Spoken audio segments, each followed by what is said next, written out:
Assalamu alaikum wa rahmatullahi wa barakatuhu.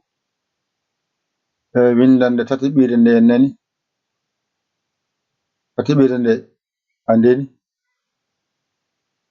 nde ɗo jangaton hande, nde wonno mi wino on jangde nde saɗani, heddi ko famde ko jangata ko ɗum saɗi hen, wadde mbaɗen daniɗe mauna mbawon yiɗum ha laaɓa cer. Tateɓere nde nani windane tateɓere ay ko I woni ɗo mawɗo, ɗo ko ja mawɗo, ɗo ko ka mawɗo, ay ɗo ko la mawɗo. Heɓi ɗo nayi keɓɗa ɗo, mbatta hen nayi goɗɗe, ɗo ko ma, ɗo ko na, ɗo ko nya, ɗo ko nga.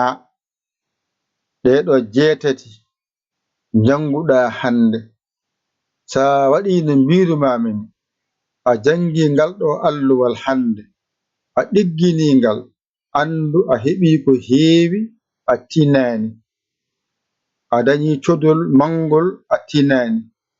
Jangde ala heppere, ko jam tan jarata hen, kala ko janguɗa hen famɗi heewi ɗigga, ko ɗiggi ko wallanma. Oto ƴeew wiyoɓe ɗum ɗo ko seeɗa, ɗum ɗo janganoma, an a jangani ɗum taw, wadde anne eto jangude ɗum mbawa ngabboɗa wawɓeɓe. So jettoyima noon to alkulle gasi e rendude, to noon mbawata andude anne a jangi. Bisimilla jangen. Ɗo ko I mawɗo ni wayata, ɗo ko ja mawɗo ko ni wayata, ja mawɗo ko ni wayata, ɗo ko ka mawɗo ay ko ni wayata, ka mawɗo ko ni wayata, ɗo ko la mawɗo ko ni wayata. Sa wawi oɗo I mawɗo, a wawi ja mawɗo, a jangi ka mawɗo, a jangi la mawɗo, a ɗiggini, a sirti e majjere I mawɗo, a sirti e majjere ja mawɗo, a sirti e majjere ka mawɗo, a sirti e majjere la mawɗo, a sirti e majjere ma. Ɗo ko na, ɗo ko nya, ɗo ko nga, ɗo ko I, ɗo ko ja, ɗo ko ka,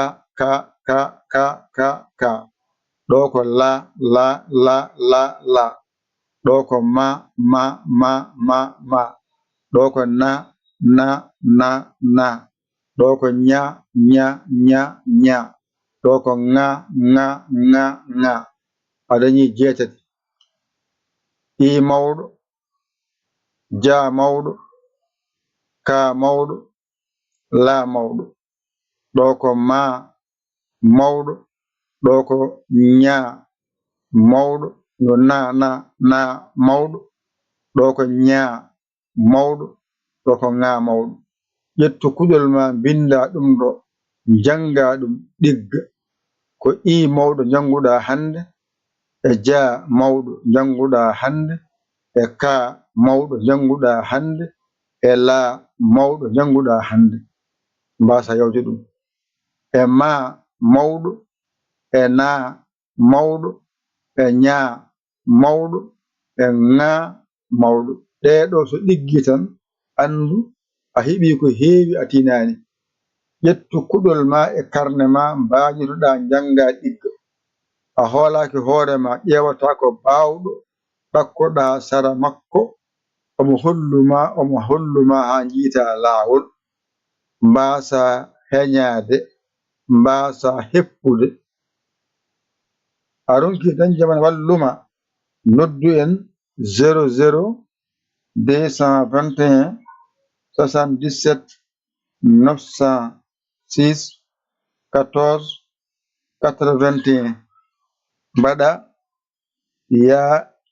ya mbaɗa li oɗo jiya WhatsApp o ngara caggude saggere ma a saggani ɗum jinmi walla goɗɗo jiɗɗo jangude ɗo rewata yetto min ara haalane sarɗeji ɗi so welima o naata o yiɗa o cewdeje ko musidɗo mon giɗo mon saabu Allah Yaya Ly ko Sénégal alhamdulillahi rabbil alamina on jarama, wassalam.